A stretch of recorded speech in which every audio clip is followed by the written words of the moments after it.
Economists should have known better.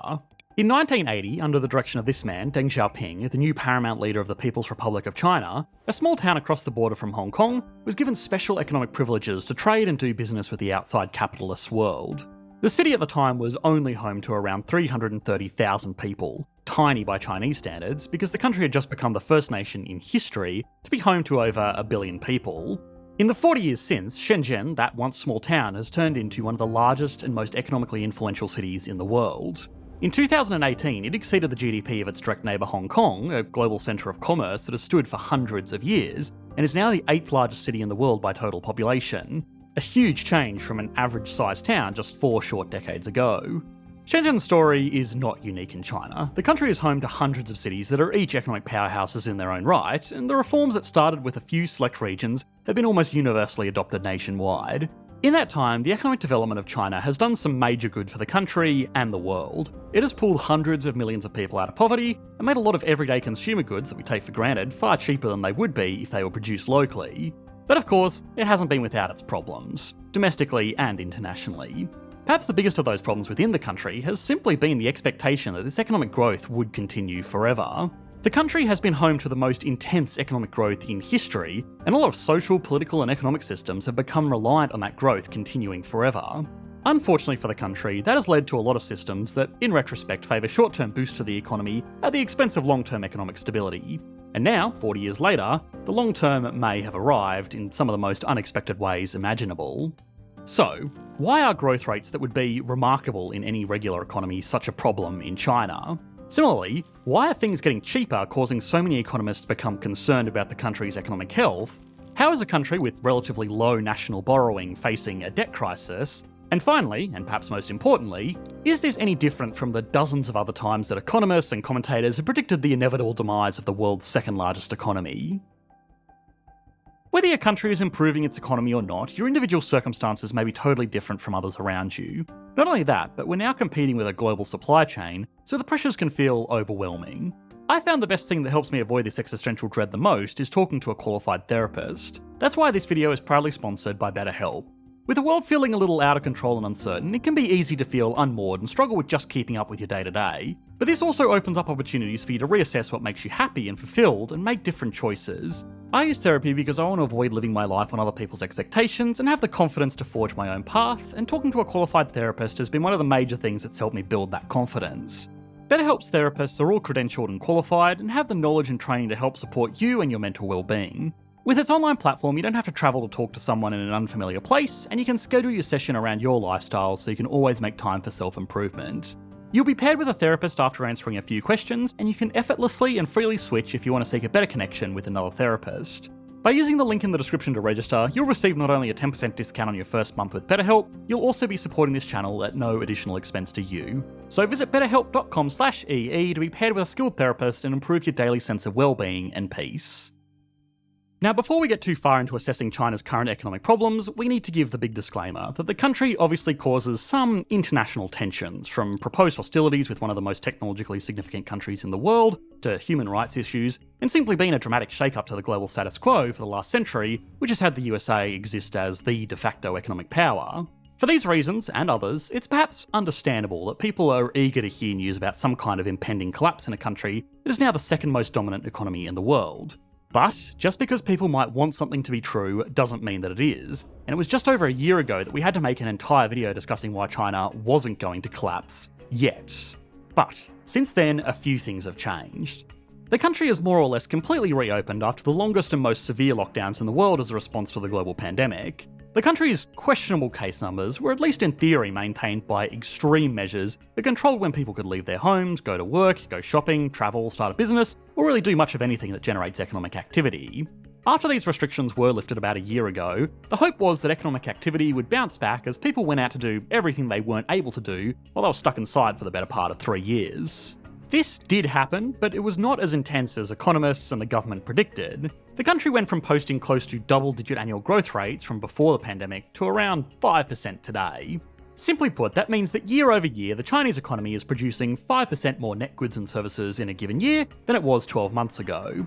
A lot of media outlets and even some economists have pointed to this as a sign that the end is nigh for China, but they mostly fail to explain why.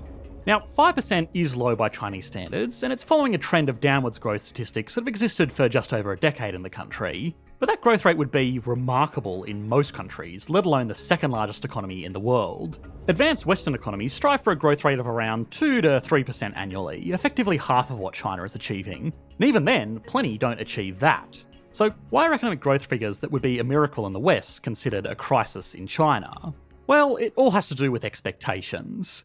If someone was earning $50,000 a year, but they'd planned their long-term budget around getting 10% annual pay increases every year, they might have taken on a bigger mortgage than they really should have, maybe had an extra kid, assuming that their income would grow enough to cover those expenses, and generally adjusted their spending, saving, and investing strategy based on an assumption of strong career growth.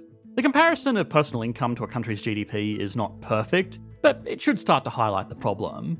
GDP is a timed measurement. It effectively resets every year, just like how much money a person has earned in a year also, by definition, resets every year. But they do both contribute directly to national or individual wealth and debt levels respectively over time. A higher GDP or a higher income will, all other things being equal, mean that a country or an individual can pay off debt and build up assets faster. And that's why things like debt to GDP is spoken about in economics as much as debt to income is in regular finance. This becomes especially important when it's considered that growth rates compound. The difference between a 5% and a 10% annual growth rate over a decade is almost double the end output. An economy with a $1 trillion GDP will have a $1.65 trillion GDP with a 5% growth rate, but a $2.71 trillion GDP with a 10% growth rate.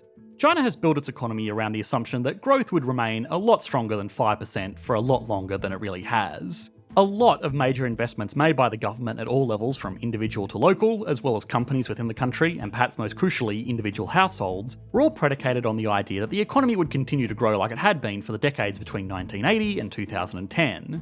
Commentators have poked a lot of fun at things like ghost cities, where entire cities were developed on the outskirts of existing major centres that could house millions of people, but never had anybody move into them, so they sat mostly empty for years. Other commentators were quick to defend this practice, pointing to instances where these ghost cities ended up being fully populated.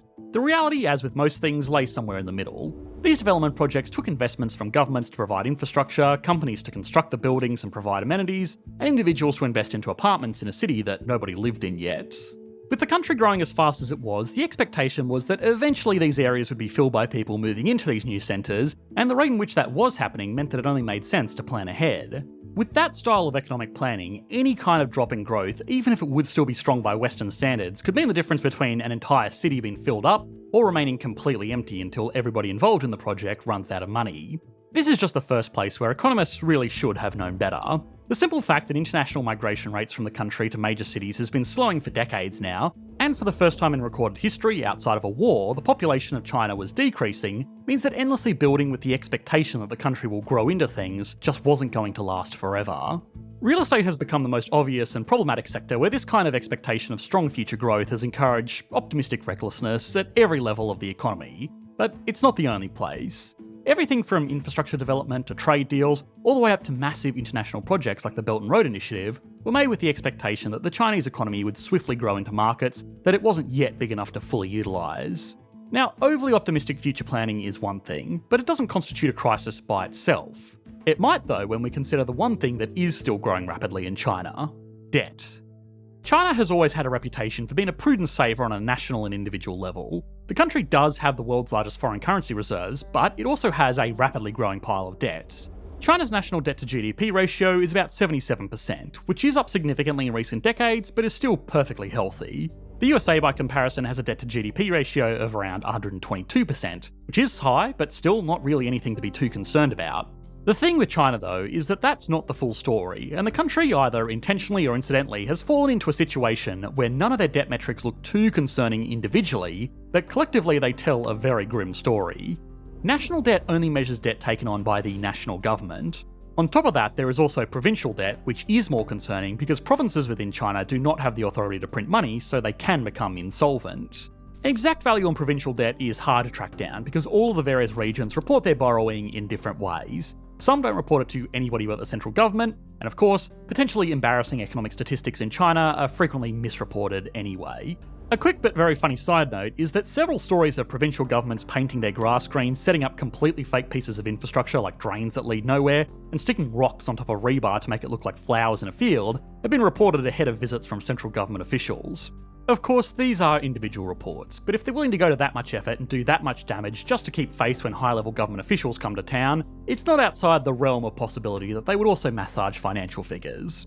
Anyway, the best estimates by Goldman Sachs put total provincial debt in China at the equivalent of over $23 trillion, effectively 150% of the country's total economic output, on top of the 77% from the national government.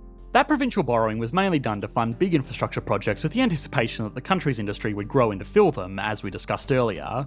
Major cities all over the country were becoming very wealthy by being centres of industry, and other regions did not want to be left behind. The main source of revenue for these municipal governments is selling state-owned land to developers on 70 or 99-year leases. But they can only sell that land if people are willing to buy property, and people are only willing to buy property if the local government was investing in big projects. Combined provincial and national government debt, if the estimates are correct, would be over 200% of the country's GDP, which is where alarm bells do start ringing in even the most resilient economies.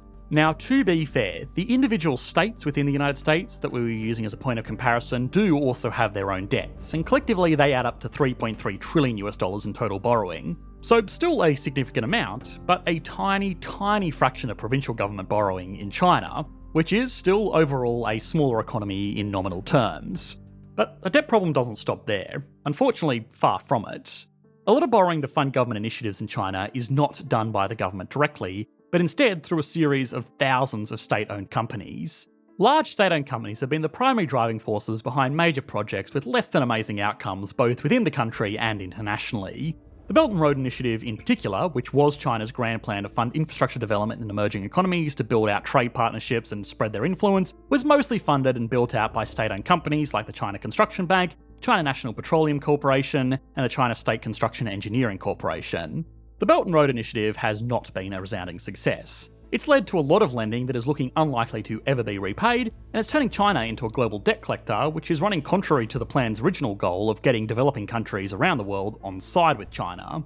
Today it has more or less been abandoned as no major projects have been pushed anymore.